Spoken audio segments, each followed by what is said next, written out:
The content this time around is very dark in nature. You think gothic, eerie, dissonant, kind of creepy sorts of things. So I got to work on music that was very dark in nature. And one of the things that contributes to that is basically having everything very low in nature. A lot of emphasis on low strings, low, dirty, ugly brass. When you hear it in the game, it really punches through and gives you a really good visceral, emotional impact of what the music is supposed to represent. So it really gives the theme a much more brooding version than we've had in the past. I said time and time again in there, can we make it lower? Can we take the tuba down another octave? Does that guy have that low of a note? So I think the music gets this really heavy, ponderous, dark thing just from virtue of it being so bombastically low at times.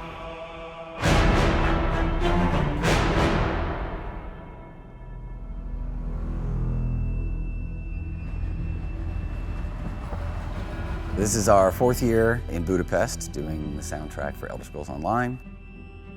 We did Morrowind, then Somerset, then Elsewhere, and now of course we're doing Skyrim.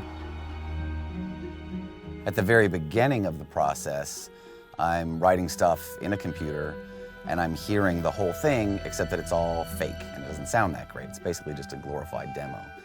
Brad sends me over what he has composed, and I put it all together in a score and in the parts for musicians. And we start replacing all the demo things. Hey, we replaced the fake violin with a real violin, the fake this with a real that. And it's the first violins at 50 that are what I'm concerned about. And they can decrescendo a little bit over those held notes. Now only one change, 137 should be 40, or quite loud.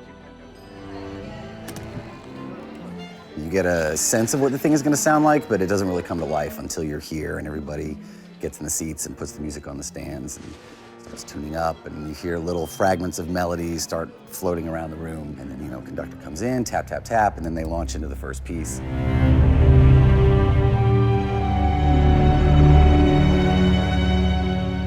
I really like that he can surprise me all the time. As a musician listener, a composer myself, an orchestrator, Brad can still surprise me. He starts a motif, he builds up something, and then in the bass line there is something I wouldn't think of. So there's always a kind of complexity to his music. Sometimes there are dissonant parts moving in their own system. If you want to listen to them as one system, they don't work out. So it brings your mind on different paths in the same time, and this is beautiful. For video games, we record mostly separately. So that means we would record strings, then brass.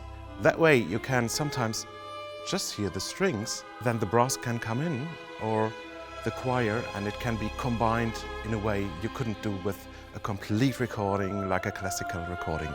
Those pieces aren't combined until runtime during the game, that then get pieced together as you play the game. And you can kind of lose a little objectivity. You're like, I wonder if this still sounds good? Is this all gonna turn out okay? It's like taking a car engine apart and the pieces are all over the driveway.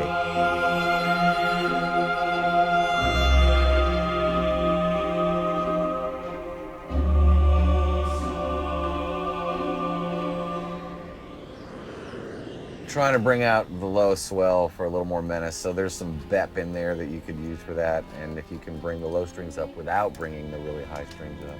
Yeah, I already pulled it back. Let me pull it back a little more. You can maybe bring that one note down one, it jumps out a little bit.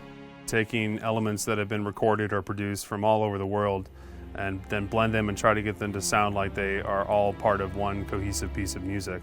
It's not till Phil puts all the faders up and we hear everything.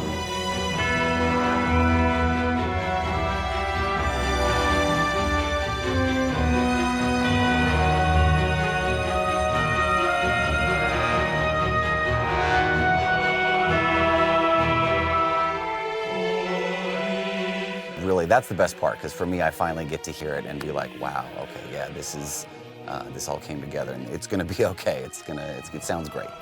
I'm going to go hide while we print this so I don't insist on quarter decibel changes. Because if he's running the final mix and I'm still actually listening, then I'll be like, whoa, wait, one more thing, can we change one more thing? It's the culmination of 6 months worth of work. From the very beginning stages of, I have an idea and you're tinking it out on the piano, to then finally this last 5 minutes of the 6 months. I have to go away and they will render the mix and then I'll come back when it's done and then that's it. I can't touch it anymore, so.